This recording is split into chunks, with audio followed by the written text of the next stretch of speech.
พบนางตัดให้ใจ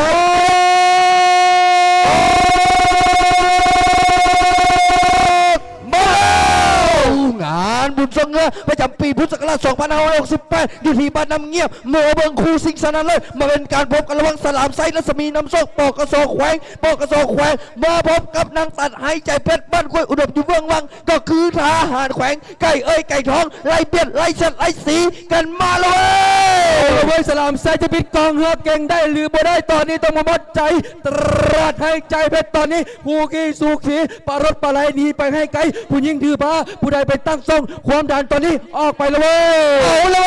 ยต่างคนต่างอัดต่างคนต่างเปียดต่างเสียดต่างสีหนีกันยังบอกยังบุดึกบอกไม่ได้เพราะว่ายังเสมอกันสมันเกิดเสมอกันอยู่พี่น้องตอนนี้สลามไซจะหนีได้หรือเปล่าสลามไซจะหนีได้ตลอดไปหรือเปล่าหรือว่าจะเป็นตัดหายใจเพชรจะแสงได้หรือบ่ได้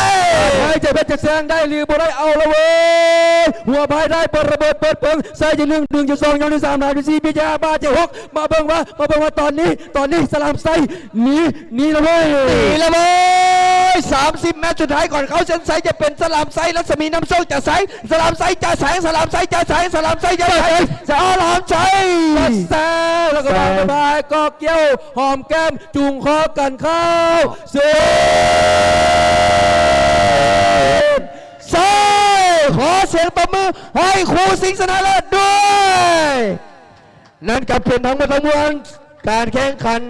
งานบุญทรงเงือประเพณีออกพรรษาอยู่ที่บ้านน้ำเงียบเมืองปากสันแขวงเมืองคำไซจะมาสรุปผลเรือประเภท25